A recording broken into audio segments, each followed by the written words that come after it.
Well, I'm Connor Brownfield here today with gubernatorial candidate Jennifer McCormick, who is also a graduate of Indiana State University. Dr. McCormick, welcome.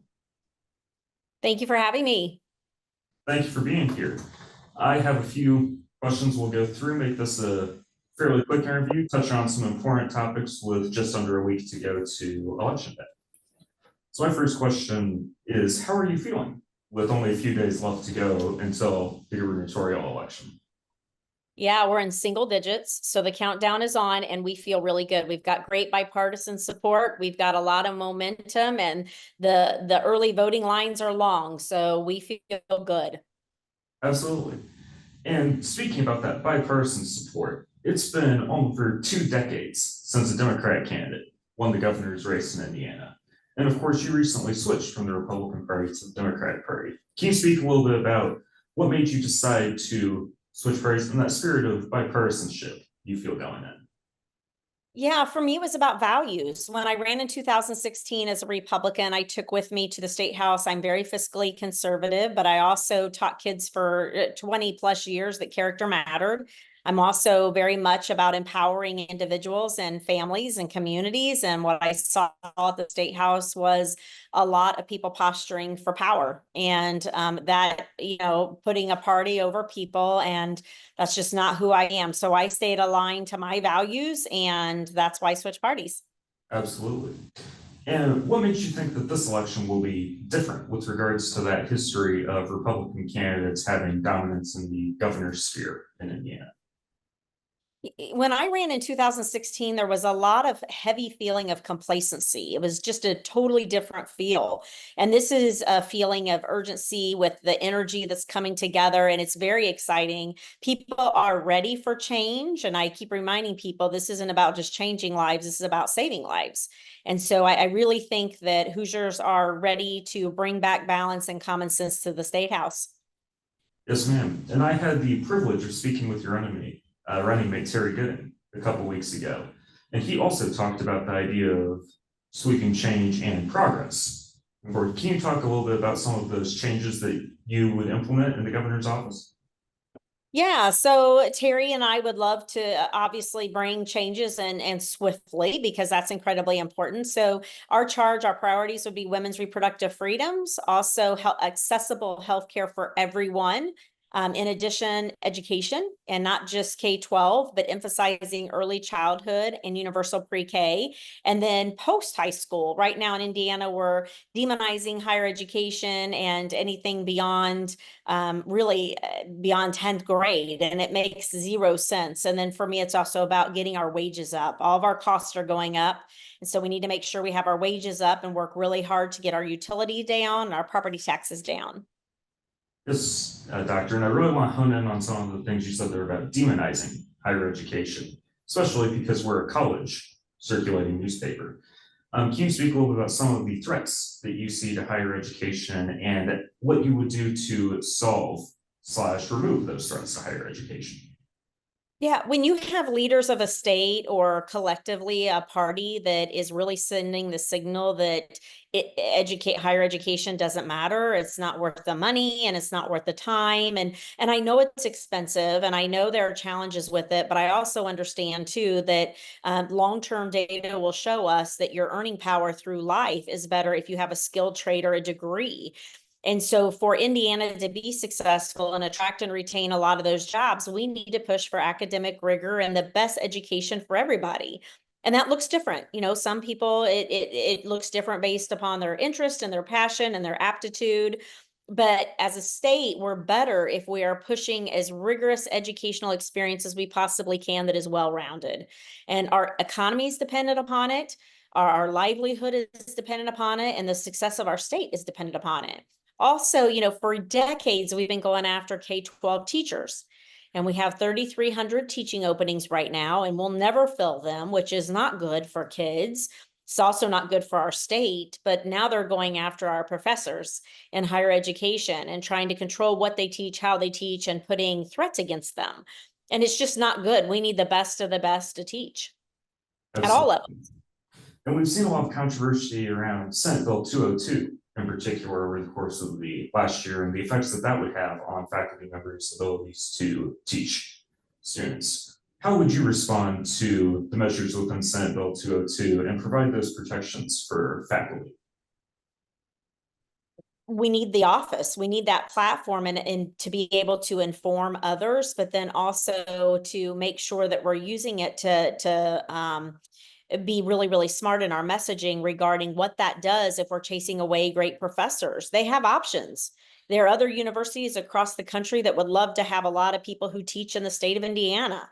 And so making sure we use that platform, but we also have boards and commissions and the agencies and implementation of that and how it looks. So it's really twofold. It's about using that platform to communicate and to champion for educators at all levels, but also to use any mechanism we can to make sure we're preserving academic freedoms.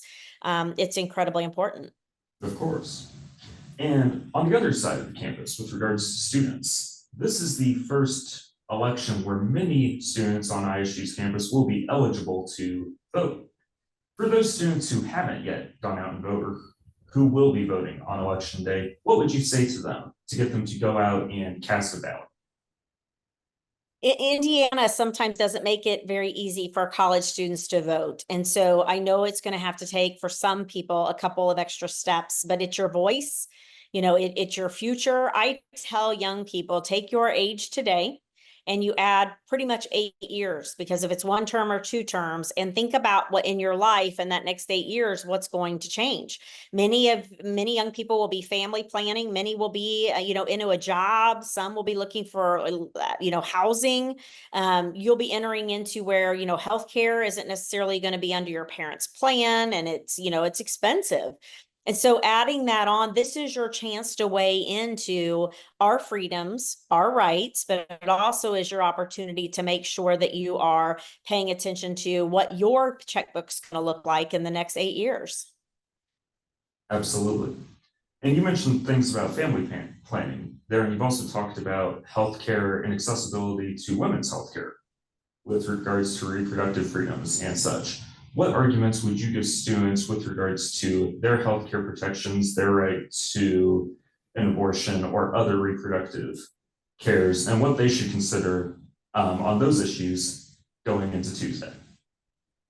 Well, first, I'm a mom. I've been pregnant, I've given birth, and I understand the complexities associated with all of that.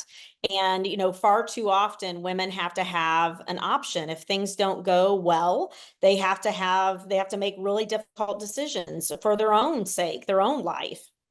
And so making sure that women have that autonomy, I trust women, I trust our healthcare providers. I also understand the need for prevention of unwanted pregnancies. And at this point where we're limiting education, we're limiting the clinics, we are talking about, they are talking about taking away birth control and, talking about the IVF. I mean, where they're going with it is nonsensical if they're trying to eliminate unwanted pregnancies and trying to be smart about educating people on family planning. They're doing the exact opposite.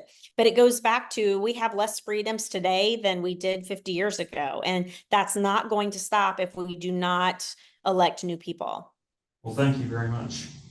And I'd like to shift gears here to one more key issue, that being environmental sustainability, climate change. And in an interview with our Indiana State University Office of Sustainability this week, one of our reporters was told that both parties have been stagnant on advancing the issue of sustainability and preserving against climate change.